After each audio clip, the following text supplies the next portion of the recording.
Captain Jake Morrison stood on the bridge of his ship, the UES Defiant, watching the screens that showed a world dying. The planet below was called Zalani Prime, and it had been beautiful once. Blue oceans, green forests, and cities that sparkled, like jewels in the sunlight. Now it was burning. 40 million people lived down there. Families with children, old people, young couples just starting their lives together. They were all going to die, and Jake was supposed to watch it happen. The Korath Empire had come to Zalani Prime 3 days ago. Their massive black ships hung in space like dark clouds, raining death on the world below. They fired their weapons at hospitals, schools, and homes. They hunted down people trying to escape.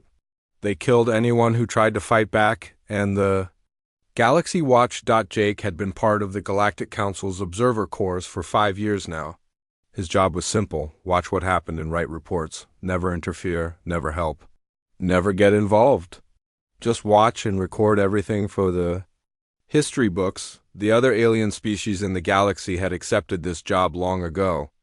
They called it the Prime Directive of Non-Interference. It sounded noble and wise when the politicians talked about it. But Jake had learned that fancy words could not hide ugly truths. Lieutenant Amy Patterson sat at her station, her hands shaking, as she watched the screens. She was young, maybe 25, with bright eyes that had seen too much death in recent months. "Sir," she said quietly, "the Korath are moving to attack the southern cities. There are 12 million people there." Jake nodded but said nothing. What could he say? That it was not their problem? That they had orders to stay back and watch? That the Prime Directive was more important than 12 million lives? Behind him, the rest of his crew worked at their stations. They were all human, all volunteers who had left Earth to represent their species among the stars. They had joined the space program to explore, to learn, to make friends with alien races. None of them had signed up to watch genocide. Chief Tactical Officer Ben Rodriguez spoke up from his station. "Captain, I'm picking up escape pods launching from the surface. Looks like families trying to get away from the bombing." Jake turned to look at the tactical display. Small dots of light were rising from the planet, desperately trying to reach the safety of space, but they were not safe. Korath fighter ships were already moving to intercept them. "They're hunting the refugees," Ben said, his voice tight with anger. "They're shooting down unarmed escape pods." Amy made a small sound, like a sob caught in her throat. "There are children in those pods," she whispered. Jake closed his eyes. He had seen this before on other worlds. The Korath Empire had been expanding for decades, taking over planet after planet. They enslaved some populations, killed others completely. The Galactic Council always sent observers to watch and record what happened. They never sent help. The communication system beeped, and Amy straightened up. "Sir, we're getting another message from Galactic Council Command. They want to remind us that we are to maintain safe distance and continue observation only. No interference permitted." Jake opened his eyes and looked at the screen showing Zalani Prime. Another city had just been destroyed. The bright flash of the explosion was followed by a mushroom cloud of smoke and fire. How many people had just died? Thousands? Tens of thousands? He thought about his own home, back on Earth. His wife Sarah was there, probably making dinner for their 2 kids. 8-year-old Tommy was probably doing homework, complaining about math problems. 6-year-old Lisa was probably playing with her toy spaceship, dreaming of following her daddy to the stars someday. What if it was Earth down there? What if those were human cities burning? What if those were human children in the escape pods, being hunted like animals? The thought made him sick. "Sir," Ben said, "there's a group of civilians trapped in the capital city. The Korath have surrounded them, but they haven't attacked yet. Maybe they're trying to capture them alive." Jake knew what that meant. The Korath sometimes took prisoners to use as slaves in their mines and factories. It was a fate worse than death for most people. The lucky ones died quickly in the bombings. "How many?" Jake asked. "About 50,000 people, sir." "They're mostly families with children. 50,000 people."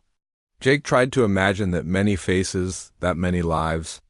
It was more than the population of the town where he had grown up. all of them waiting to die or be enslaved while 14 human ships sat in space doing nothing. Amy turned around in her chair to face him. Captain, there's something else. The Korath commander is sending a message to the planet. He's giving them 1 hour to surrender completely, or he'll destroy the entire city. An hour. 50,000 people had 1 hour to live unless they chose to become slaves instead. Jake looked around his bridge at his crew. These were good people. They had families back home, dreams for the future, hopes for what humanity could become among the stars. They had not signed up to be cowards. Amy, he said slowly, what other human ships are in the area? She checked her instruments. 13 other vessels, sir. All part of the observer fleet, all with human crews. Jake nodded. 14 ships total. Not a big fleet, but they were all Earth vessels with human crews. That meant something. On Earth. There was an old saying, when you see someone in trouble, you help them. It did not matter if they were strangers. It did not matter if helping them might get you in trouble too. You helped because it was the right thing to do. Amy, send a message to all the other ship captains. Tell them we're having communication problems with Council Command. Tell them we might be out of contact for a while. Amy's fingers hesitated over her controls. Sir, that would be a lie, Jake finished for her. Yes, it would. But some lies are told to protect the truth. Amy looked at him for a long moment, then began typing the message. Around the bridge, the other crew members pretended to focus on their work, but Jake could see them listening. They knew what was happening. They knew what he was planning. Message. Sent, sir, Amy said quietly. Jake opened a communication channel to all 14 human ships.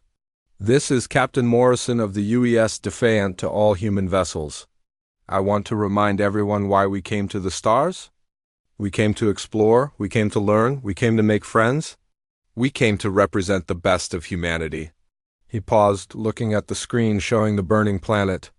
We did not come here to watch children die. We did not come here to let evil win while we hide behind fancy rules made by politicians who have never seen what we have seen. On the screen, another escape pod exploded as Korath fighters shot it down. Jake felt something break inside his chest like a dam bursting. We are human beings, he continued.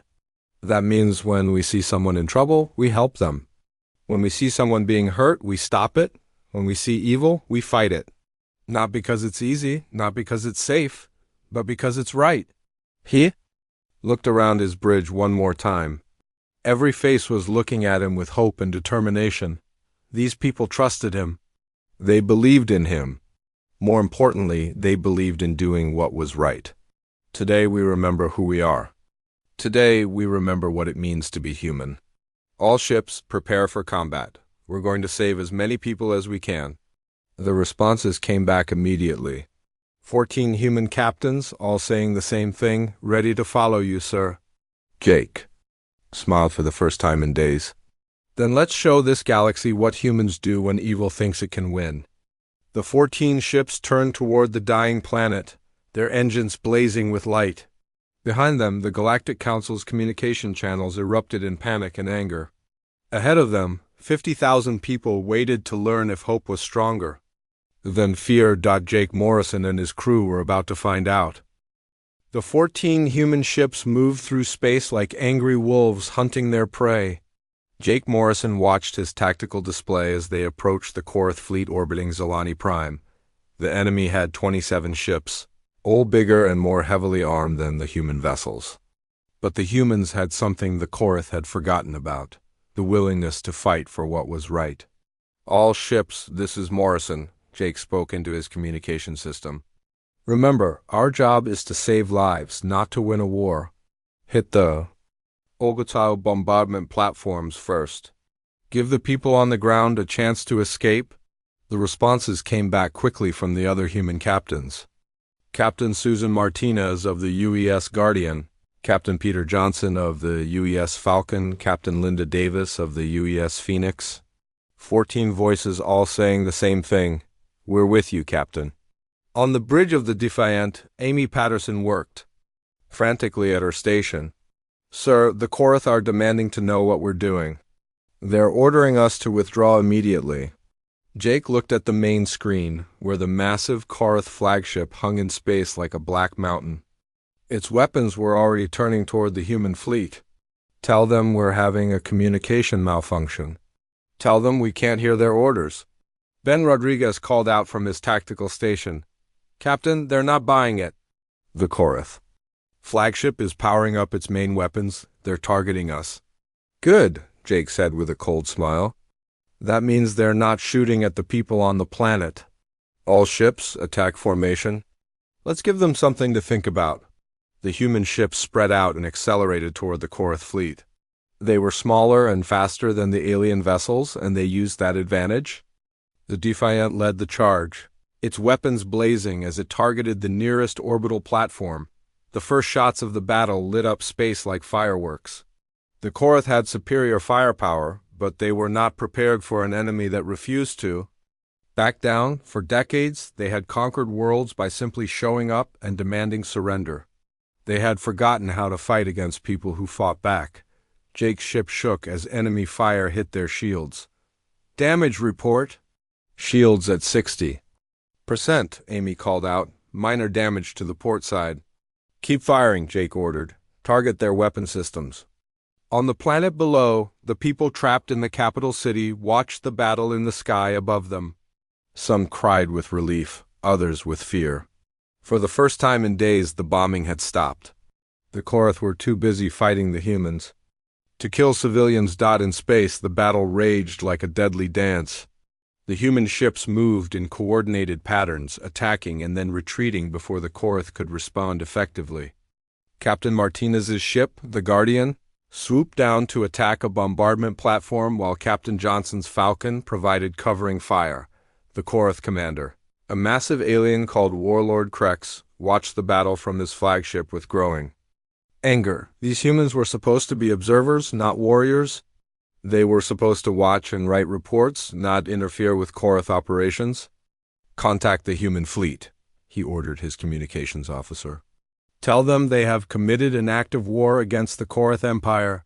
Tell them they will all die for this. The message was broadcast on all frequencies, reaching not just the human ships but the Galactic Council stations throughout the galaxy. Within minutes, the news was spreading to every civilized world. Humanity had broken the Prime Directive. They had chosen to fight on the bridge of the Defiant. Jake received the Korath threat with a laugh. Tell Warlord Krex that we humans have a saying, give us liberty or give us death. Today, we're giving the people of Zilani Prime their liberty. The battle continued for hours. The humans fought with a desperation and fury that shocked the galaxy.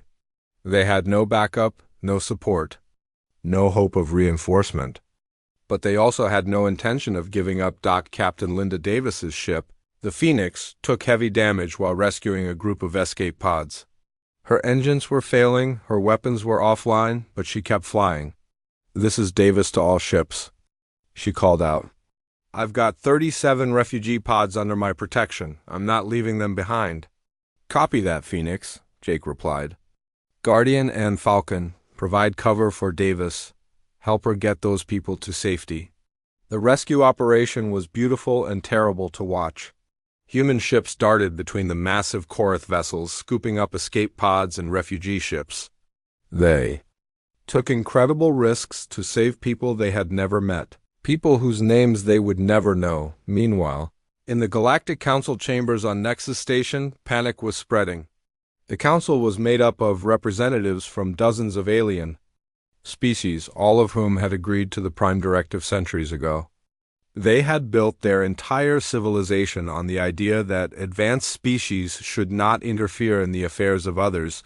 Now, the humans had broken that rule, and the consequences were spreading across the galaxy.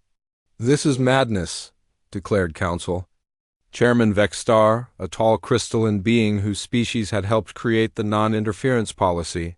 The humans must be stopped before they destabilize the entire galactic order. But other council members were watching the battle with different thoughts. On the viewing screens, they could see human ships risking everything to save alien civilians. They could see the Korath, who had been allowed to commit genocide for decades, finally facing resistance. "Perhaps," said Councillor Nalthik of the Altarian Republic, "we should ask ourselves why we made a rule that requires us to watch children die." The debate in the council chambers grew heated, but the battle around Zilani Prime continued. The humans had managed to destroy 3 orbital bombardment platforms and rescue thousands of civilians. But they were paying a heavy price. The UES Ranger, commanded by Captain Carol White, took a direct hit from the Korath flagship. The explosion tore through the ship's hull, and Jake watched in horror as one of his fellow captains died trying to save alien refugees. "This is Morrison to all ships," he said, his voice heavy with grief and anger. "The Ranger is down." "Captain, White is gone. Let's make sure her sacrifice means something." The surviving human ships pressed their attack with renewed fury. They had lost friends, but they had also proven something important. The Korath could be hurt. They could be defeated. They were not invincible. On the planet below, the people in the capital city watched the battle with growing hope. The bombing had stopped completely now. The Korath were retreating, pulling back from the planet to deal with the human threat. But the most important thing was happening not on the planet or in space, but in the communication networks that connected the galaxy. News of the human intervention was spreading to every world, every species, every civilization that had been conquered or threatened by the Korath. For the first time in centuries, someone had said no to the Korath Empire. Someone had stood up and fought back. Someone had chosen to risk everything to save innocent lives. On the former Korath slave world of Thringos, the underground resistance movement received the news with amazement. Commander Veltar, who had been fighting a hopeless guerrilla war for 20 years, called his scattered forces together. "The humans have shown us something important," he told his fighters. "They have shown us that the Korath can be beaten. They have shown us that we are not alone." Similar conversations were happening on dozens of worlds. The galaxy was waking up from its long sleep of acceptance and fear. The humans had lit a spark that was beginning to spread. Back in the battle around Zilani Prime, Jake Morrison made a decision that would change everything. The Korath flagship was damaged but still dangerous. His own ship, the Defiant, was running low on power and ammunition. But there were still civilians on the planet who needed protection. "All ships, this is Morrison," he broadcast. "We've done what we came to do. We've shown the galaxy that evil can be fought. Now it's time to show them that good people never give up." The surviving human ships formed up around the Defiant, ready for one final push against the Korath flagship. They were outnumbered, outgunned, and running out of time. But they were also something the galaxy had forgotten how to be. Heroes. The battle was far from over. But already the galaxy was changing. The humans had drawn a line in the sand and dared evil to cross it. Now the whole galaxy would have to choose which side of that line they wanted to stand on. The news of the human attack on the Korath fleet traveled faster than light across the galaxy. Within hours, every civilized world knew that someone had finally stood up to the empire that had terrorized them for centuries. The reactions were immediate and powerful on Earth. President Kate Williams sat in the emergency meeting room deep beneath the White House. Around the table sat her most trusted advisors, all of them looking worried and afraid. The reports from Zilani Prime were still coming in, but one thing was clear. Humanity had just made the most powerful enemy in the galaxy. "Madam President," said Secretary of Defense General Patrick Hayes, "we're receiving urgent messages from the Galactic Council. They're demanding that we recall our ships immediately and surrender the commanders for trial." Kate looked at the reports spread across the table. 14 human ships against the entire Korath Empire. Her people, her citizens, fighting impossible odds to save alien civilians they had never met. She felt proud and terrified at the same time. "What about the Korath response?" she asked. "They've issued an ultimatum," replied Secretary of State Ellen Murphy. "They want us to surrender Captain Morrison and the other commanders within 48 hours, or they'll consider it an act of war against the entire empire." Kate closed her eyes. She had been president for 3 years, and she had never faced a decision like this. If she refused the Korath demands, Earth itself could be attacked. 8 billion people could die because of what 14 ship captains had chosen to do, but if she gave in, if she surrendered good people who had tried to save innocent lives, what would that say about humanity? What would that say about the values they claimed to believe in? General Hayes, she said finally, what's the status of our defense preparations? We're mobilizing everything we have, ma'am. All our ships are being recalled from the outer colonies. Our orbital defense platforms are being armed and activated. But, Madame President, we have to be realistic about our chances. Kate nodded. She knew the numbers. The Korath Empire controlled hundreds of worlds and thousands of ships. Earth had a small space navy and some defensive systems. In a straight fight, humanity would lose, but maybe this was not about winning or losing. Maybe this was about standing up for what was right, no matter what the cost. On the mining world of Kepler 442b, Director Ryan Murphy received the news with mixed feelings. His colony was small and defenseless, far from Earth's protection. If, the Korath decided to take revenge on human settlements, his people would be among the first to die. But Ryan also remembered his grandfather's stories about the old days on Earth, when good people had to fight against evil empires. His grandfather had been a soldier in World War II, fighting against fascists who wanted to rule the world. Now it seemed like history was repeating itself among the stars. "Sir," said his assistant Maria Santos, "we're getting strange messages from all over the galaxy. Species we've never heard of are trying to contact us." Ryan looked at the communication logs. Messages from the Threnody resistance movement, from Altarian freedom fighters, from the scattered survivors of dozens of conquered worlds. They all wanted to know the same thing. Were the humans really fighting back against the Korath? "Maria, send a response to all of them," Ryan said. "Tell them that humanity stands with all free peoples. Tell them that we will not bow to tyranny." Similar scenes were playing out across the galaxy. On the water world of Aquatica, the native Cetacean Republic held an emergency assembly. Their planet had been invaded by the Korath 30 years ago, and they had been forced to pay tribute ever since.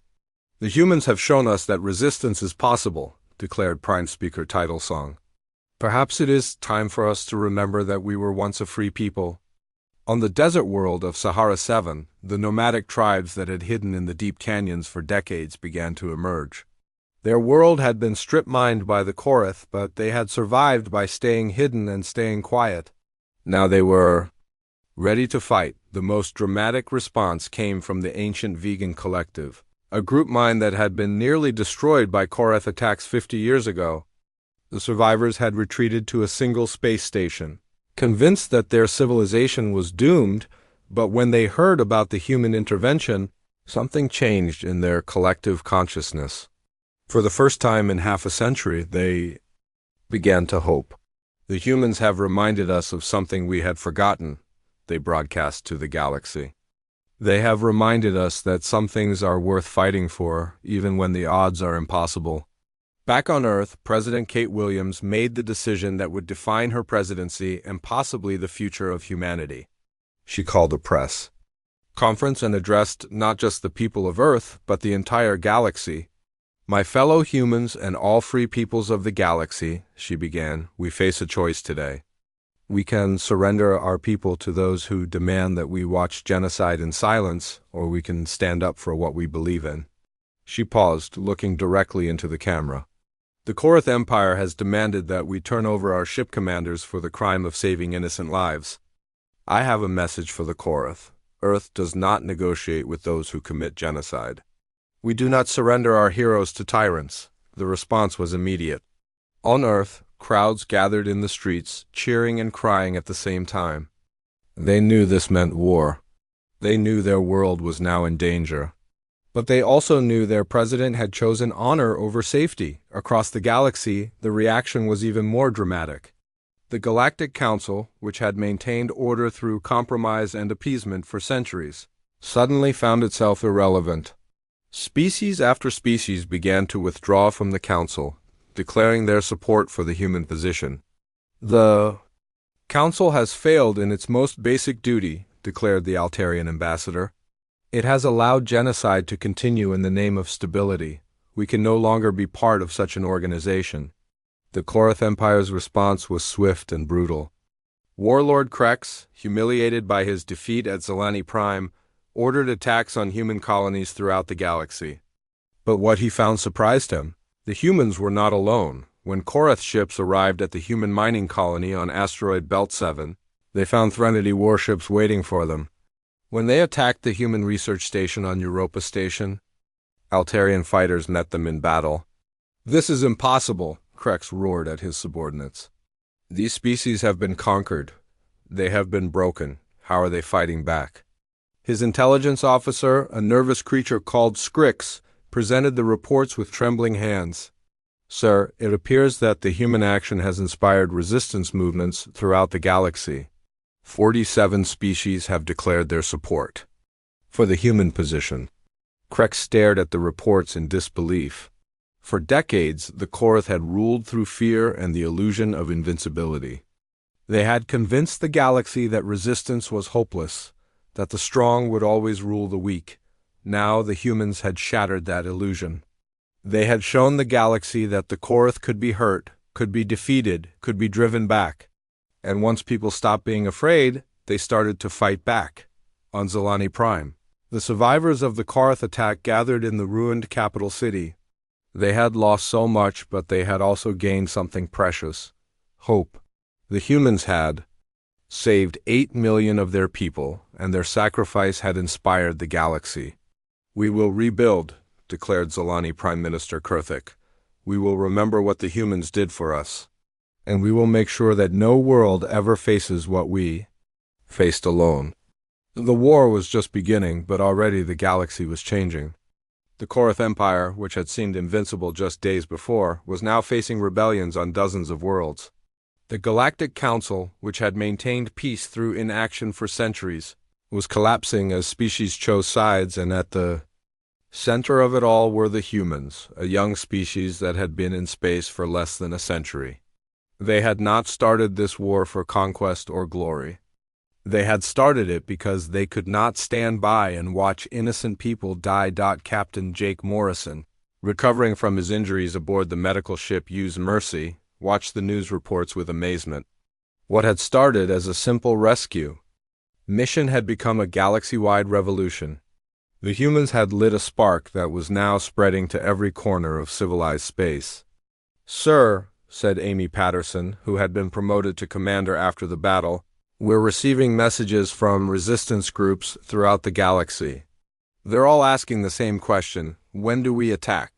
Jake smiled, thinking of all the species that had been silent for so long, finally finding their voice. "Tell them we attack when we're ready. Tell them we attack together. And tell them that this time we don't stop until every world is free." The galaxy had watched them die for centuries. But now, thanks to humanity's courage, they were learning to live again. The Korath invasion fleet arrived at Earth on a cold Tuesday morning. 300 massive warships dropped out of hyperspace at the edge of the solar system, their black hulls gleaming like death in the starlight. It was the largest military force the Korath Empire had ever assembled, enough firepower to destroy entire star systems. Warlord Krex stood on the bridge of his flagship, the Destroyer of Worlds, and smiled with satisfaction. The humans had embarrassed him at Zalani Prime, but now he would have his revenge. Earth would burn, and every species in the galaxy would remember what happened to those who defied the Korath Empire. "Send the final ultimatum," he ordered his communications officer. "Tell the humans they have 1 hour to surrender their leadership and submit to Korath rule. If they refuse, we will reduce their world to ash." On Earth, President Kate Williams received the message in the underground command bunker beneath Washington. Around her, military officers and government officials worked frantically to coordinate Earth's defenses. Everyone knew the odds were hopeless, but no one was talking about surrender. "Madam President," said General Patrick Hayes, "our defense fleet is in position. 67 ships, plus the orbital platforms and ground-based missile systems. It's everything we have." Kate nodded, looking at the tactical display that showed the approaching Korath fleet. 67 human ships against 300 alien warships. The math was simple and terrifying. "Any word from our colonies?" she asked. "The outer settlements are evacuating," replied Admiral Lisa Chun, who had been recalled from deep space to command Earth's defense. "But most of our people are still here on Earth. 8 billion lives are depending on us." Kate took a deep breath. In a few hours, her world might be a smoking ruin. Her people might be dead or enslaved. But she also knew that sometimes the right choice was not the safe choice. "Send our response to the Korath fleet," she said. "Tell them that Earth stands with all free peoples of the galaxy. Tell them that we will never surrender to tyranny. And tell them that if they want our world, they will have to take it from us." The Korath fleet began its attack at noon, Earth time. The massive ships moved slowly but steadily toward the inner system, their weapons charging as they approached. The human defense fleet moved to intercept them, their smaller ships darting between the alien giants like insects attacking elephants. Captain Jake Morrison, now commanding the rebuilt U.S. Defiant, led the first wave of defenders. His ship had been repaired after the battle at Zalani Prime, but he knew this fight would be different. This time, there was nowhere to retreat. This time, they were fighting for their home. "All ships, this is Morrison," he broadcast to the human fleet. "Remember why we're here. We're not just defending Earth, we're defending the idea that good people can stand up to evil and win." The first exchange of fire lit up space like a deadly fireworks display.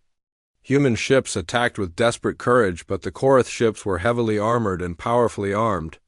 Within minutes, the UES Intrepid exploded under concentrated fire from 3 Korath cruisers on the surface of Earth. Billions of people watched the battle on their screens. In New York, families gathered in Central Park to watch the flashes of light in the sky. In London, people stood on rooftops with telescopes. In Tokyo, crowds filled the streets, singing songs of courage and hope that they all knew they might die today, but they also knew their defenders were fighting for something bigger than just one world. They were fighting for the principle that innocent people should not have to live in fear. The battle raged for 2 hours, with the human fleet taking terrible losses. But something strange was happening at the edge of the system. New ships were arriving, ships that were not human or Korath. "Captain," called Amy Patterson from her station on the Defiant, "I'm picking up new contacts. Multiple fleets dropping out of hyperspace." Jake looked at his tactical display in amazement. Ships were appearing all around the solar system. Sleet. Altarian fighters, massive Threnody battleships, strange vegan collective vessels that pulsed with organic light. Dozens of species that had been conquered or enslaved by the Korath were arriving to help defend Earth. "This is Commander Veltar of the Threnody Liberation Fleet," came a transmission. "We stand with humanity. We stand with those who choose to fight." "This is Wing Leader Zarathul of the Altarian Republic," came another voice. "Our worlds remember when humans helped us find hope again. Today we return that gift." The vegan collective spoke with 1,000 voices in harmony. "We who were scattered have gathered. We who were broken have healed. Today we fight as one." Warlord Krex watched in horror as his overwhelming advantage disappeared. His 300 ships now faced a combined fleet of over 400 vessels from dozens of species. For the first time in his military career, he was outnumbered. "This is impossible," he snarled at his officers. "These species were conquered. They were broken. How are they here?" His intelligence officer Skrix trembled as he delivered the reports. "Sir, it appears that resistance movements from across the galaxy have been secretly organizing. The human action at Zalani Prime was the signal they were waiting for." The tide of battle turned in minutes. The combined fleet attacked the Korath with a coordination that spoke of careful planning and shared purpose. The Threnody used their heavy ships to break through Korath lines while the Altarians provided fighter cover. The humans coordinated the attack, their natural leadership abilities helping to unite the diverse alliance. Captain Morrison's ship led a combined assault on the Korath flagship. "All ships, concentrate fire on the Destroyer of Worlds. If we can take out their command ship," the rest of their fleet will break? The attack was beautiful and terrible to watch. Ships from dozens of worlds, speaking dozens of languages, united in a single purpose. They fought not for conquest or glory, but for the simple right to live free, on Earth, the crowds watching. The battle began to cheer as they saw the alien ships arriving to help. Children pointed at the sky and asked their parents who the new ships belonged to. Adults cried with relief and gratitude, knowing that their world was no longer alone. The destroyer of worlds took massive damage under the combined assault. Its shields failed, its weapons went offline, and its hull began to crack. Warlord Krex, faced with certain defeat, made one last desperate decision. "If I cannot rule this galaxy," he roared, "then I will destroy it. Activate the Nova Bombs. We will take them all with us." Nova Bombs were weapons of ultimate destruction, capable of destroying entire star systems. The Korath had never used them before, but Krex was beyond rational thought. He would rather see the galaxy burn than accept defeat. But the Korath crew had been listening to the transmissions from the battle. They had heard species after species declare their freedom. They had seen what the galaxy could become without Korath rule. When Krex gave the order to use the Nova Bombs, his own officers refused to obey. "Sir," said his weapon officer, "I cannot follow that order. Too many innocent people would die." Krex drew his weapon and shot the officer, but it was too late. The idea of rebellion had spread even to his own ship. Other officers were refusing orders, some were openly defying him. The Korath Empire was crumbling from within. Captain Morrison's ship delivered the final blow to the destroyer of worlds. The massive Korath flagship exploded in a brilliant fireball that could be seen from Earth's surface. With their command, ship gone and their leader dead, the remaining Korath ships began to surrender or retreat. The Battle of Earth was over, but its effects would echo throughout the galaxy for generations. For the first time in centuries, a major Korath fleet had been defeated. More importantly, dozens of species had fought together as equals, proving that unity was stronger than tyranny. On the bridge of the Defiant, Jake Morrison looked at the tactical display showing the retreating Korath ships. Around Earth, the combined fleet of liberated worlds flew in formation, their diverse ships creating a beautiful tapestry of hope and determination. "Amy," he said to his communications officer, "send a message to all ships. Tell them they fought with honor today. Tell them they have given the galaxy something it had forgotten, the courage to be free." The message was broadcast throughout the galaxy, reaching worlds that had lived in fear for generations. On Korath-occupied planets, resistance movements began their uprisings. On neutral worlds, governments declared their support for the new alliance. Even on Korath worlds, citizens began to question their empire's right to rule over others. The war was far from over, but the galaxy had learned something important. When good people stood together, they could overcome any evil. The humans had lit the spark, but now the entire galaxy was burning with the fire of freedom. As Jake Morrison watched the alien ships flying alongside his own, he smiled. Humanity had come to the stars to explore and learn. They had found something better. They had found friends worth fighting for and a cause worth dying for. Today, the galaxy had chosen to live free. 6 months after the Battle of Earth, the galaxy was a completely different place. The Korath Empire had collapsed like a house of cards, with rebellions breaking out on every world they had controlled. The species that had been slaves for decades were now free, and they were working together to build something the galaxy had never seen before, a truly united community of equals. President Kate Williams stood at the podium on Haven Station, a neutral space platform that had been chosen as the meeting place for the new Galactic Alliance. Around her sat representatives from over 200 species, many of whom had been enemies or strangers just months before. Now they were partners in building a better future. "Friends and allies," Kate began, her words being translated into dozens of languages simultaneously. "We gather here not as conquerors but as liberators. We come not to rule over others but to ensure that no one will ever have to live in fear again." The response was overwhelming. The Threnody delegation stood and sang their ancient songs of freedom.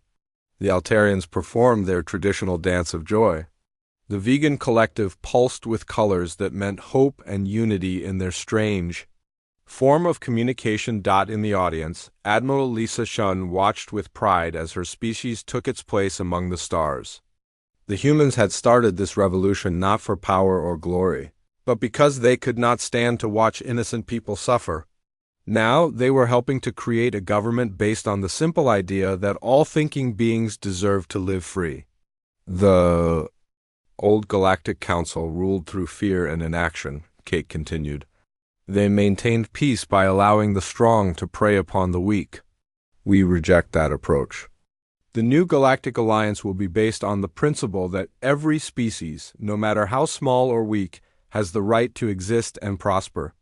Captain Jake Morrison sat in the front row, wearing his dress uniform but feeling uncomfortable with all the attention. He had become famous throughout the galaxy as the human who had fired the first shot in the Liberation War. Children on dozens of worlds knew his name. But Jake just wanted to get back to exploring space and making friends with alien species. Next to him sat Commander Amy Patterson, who had been promoted after her courage during the war. She was young for such a high rank, but she had earned it by helping to coordinate the alliance between dozens of species during the final battles against the Korath. Captain, she whispered, they're going to ask you to speak soon. The other species want to hear from you directly. Jake nodded nervously. He was not a politician or a diplomat. He was just a ship captain who had made a choice to do what was right. But somehow, his simple decision had changed the course of galactic history. The new government they were creating was unlike anything that had existed before. Instead of one species ruling over others, every world would have a voice. Instead of non-interference allowing evil to flourish, the Alliance would actively protect the weak and innocent. The Alliance will have 3 main principles, Kate announced to the assembled delegates. First, the right of every species to govern themselves. Second, the duty to protect those who cannot protect themselves. Third, the commitment to explore and learn together as partners, not as rulers and subjects. Commander Veltar of the Threnody stood up to speak. His people had fought a hopeless guerrilla war for 20 years before the humans had given them hope. Now his homeworld was free, and his children would grow up without fear. The humans taught us something we had forgotten, he said in his deep, musical voice. They taught us that courage is not about being unafraid. Courage is about being afraid, and choosing to act anyway. Today, we all choose to act for freedom. The applause was thunderous. Representatives from species that had been bitter enemies were now working together. The former Korath slave worlds were cooperating with their former masters' enemies. The galaxy was learning to heal. On Earth, people watched the ceremony with mixed emotions. They were proud of what their species had accomplished, but they also knew the cost. Thousands of human soldiers had died in the Liberation Wars. Entire colonies had been destroyed by Korath revenge attacks. The price of freedom had been paid in blood, but it had been worth it. The children of Earth now lived in a galaxy where exploration and friendship were possible, where different species could work together instead of fearing each other, where no world would have to face genocide alone. Director Ryan Murphy, now governor of the Free Human Colonies, sent a message to the ceremony from Kepler 442b. The miners and farmers of the outer worlds want you to know that we stand behind this alliance. We believe that working together, we can build something beautiful among the stars. Similar messages poured in from across the galaxy. The water-breathing cetaceans of Aquatica pledged their support. The desert nomads of Sahara 7 offered to share their knowledge of survival in harsh environments. The ancient archives of Nexus Prime opened their libraries to all species for the first time in centuries, but perhaps the most moving message came from Zalani Prime, where the whole revolution had started. The survivors of the Korath genocide had rebuilt their capital city, and children were playing in the streets again. We will never forget what the humans did for us, said Prime Minister Kurthik in a video message. When the galaxy watched, US die, humanity chose to act. Because of their courage, our children will live to see the stars. When the formal ceremony ended, Jake Morrison found himself surrounded by alien dignitaries who wanted to thank him personally. A Threnody warrior gave him a crystal that represented honor in their culture. An Altarian diplomat offered him a song that told the story of his bravery. A young Zelani presented him with a flower from their homeworld. "Captain Morrison," said a small voice behind him. He turned to see a human child, maybe 8 years old, with her parents. "Are you the one who saved the alien people?" she asked with wide, curious eyes. Jake knelt down to her level. "I didn't save them by myself, little one. We all saved each other. That's what friends do." The girl smiled and hugged him. "When I grow up, I want to be a space captain too. I want to help people and make friends with aliens." Jake felt tears. In his eyes, this was what they had fought for. Not for glory or power, but so that children like this could dream of exploring the stars and making friends with beings from other worlds. As the delegates began to leave Haven Station, returning to their homeworlds to begin the work of building the new alliance, Jake stood at an observation window looking out at the stars. Ships from dozens of species were departing in all directions, carrying the message of hope and unity to every corner of the galaxy. Amy Patterson joined him at the window. "So what happens now, Captain? We've changed the galaxy. Where do we go? From here?" Jake smiled, thinking of all the worlds still waiting to be explored. All the species still waiting to be met, all the wonders still waiting to be discovered. "We do what humans have always done, Amy. We explore, we learn, we make friends. And when we see someone in trouble, we help them." The stars stretched out before them, no longer cold and distant, but warm with the promise of friendship and adventure. The galaxy had learned to hope again, and it was all because one species had refused to watch evil triumph. While they did nothing, humanity had come to the stars to explore and discover. They had found something even better. They had found a family. Among the stars, a community of beings who shared their belief that good people should help each other. No matter what the cost, the galaxy was free, and it was ready to begin the greatest adventure of all, learning to live together in peace and friendship among the infinite stars. Jake Morrison, the simple ship captain who had changed galactic history, looked out at those stars and smiled. Tomorrow would bring new challenges, new worlds to explore, new friends to meet. But tonight the galaxy was free, and that was enough. The universe was vast and full of wonders, and humanity would face it not alone, but surrounded by friends who shared their dreams of a better tomorrow. The galaxy had watched them die for centuries, but when humanity chose to act, they had all learned how to live.